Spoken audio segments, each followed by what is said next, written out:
చేయాల మహేంద్రన్న గారు మరియు కట్ల అశోకన్న గారికి హృదయపూర్వకంగా ధన్యవాదాలు తెలియజేస్తున్నాము. అధ్యక్షులు మరియు పూజా కమిటీ రావాల్సిందిగా మనవి చేస్తున్నాము.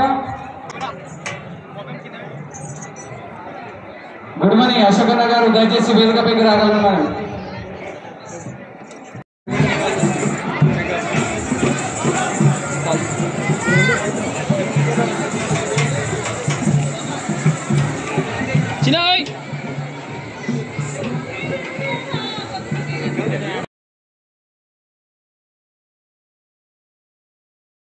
అదేవిధంగా చేవెళ్ళ మహేందర్ గారు ఈనాటి మన కార్యక్రమానికి చేసినటువంటి ముఖ్య అతిథులు, అదేవిధంగా మహేష్ గారు ఆర్గనైజింగ్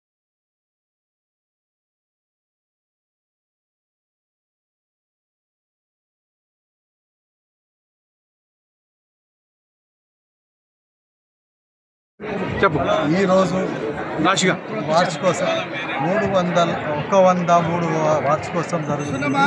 అందరూ ప్రజలందరూ అమాయకంగా అయ్యి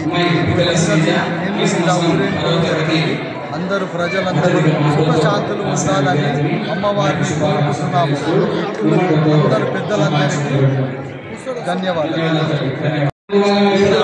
దాదాపు 250 మంది కార్యవర్గ సభ్యులు, అధ్యక్షుడు శ్రీనివాస్ గారు, ప్రధాన కార్యదర్శి కట్ట శ్రీనివాస్ గారు, అలాగే జయరాం గారు ఈరోజు అమ్మవారి యొక్క ఊరేగింపు అత్యంత వైభవంగా కోటరాజ విద్యాలతో 40 ఫీట్ల తొట్టెలతో అమ్మవారి ఏనుగు పైన అంబారి పైన తీసుకొని ఇక్కడి నుంచి శ్రీ మహంకాళి దేవాలయం ప్రాంగణం నుంచి నల్లపోచమ్మాదేవి నటరాజ్ నగర్ నందు వెలిసినట్టు నల్లపోచమ్మ దగ్గరికి అంబారి పైన జిర్రా నుంచి అక్కడ చేరుకును.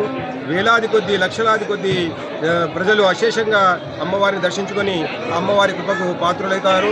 ఇక్కడ ఎవరైతే అమ్మవారి కోరికలకు మొక్కుకున్నారో వారందరూ కూడా ప్రజలు, ప్రతినిధులు ఎన్నో ఎన్నికలలో గెలిచి అమ్మవారి ఆశీర్వాదంతో ముఖ్యమంత్రులు, కార్పొరేటర్లు, ప్రజాప్రతినిధులు, మినిస్టర్లు కూడా అయిన అమ్మవారి దీవెనలు ప్రాముఖ్యత ఇక్కడ ఉంది.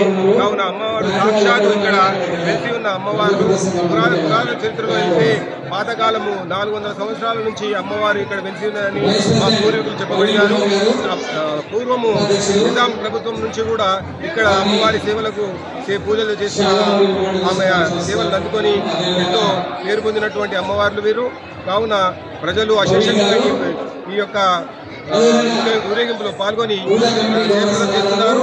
అమ్మవారి సేవలే కాకుండా నుంచి ఎంతో మంది పోలీస్ డిపార్ట్మెంట్ కానీ, ప్రజాప్రతినిధులు కానీ, ఎండోమెంట్ డిపార్ట్మెంట్ కానీ, మున్సిపల్ డిపార్ట్మెంట్ కానీ అందరూ కూడా ఈ కార్యక్రమంలో పాల్గొని విజయవంతం చేయడానికి సహాయ సహకారాలు అందిస్తూ వారు పనిచేస్తున్నారు. కాబట్టి మీ ప్రెస్ వారికి కూడా ధన్యవాదాలు తెలుపుతూ ప్రాముఖ్యత తెలిసినటువంటి శ్రీ నల్లపోచమ్మ మహంకాళి దేవి అందరికీ కూడా ధన్యవాదాలు తెలుపుతున్నాము.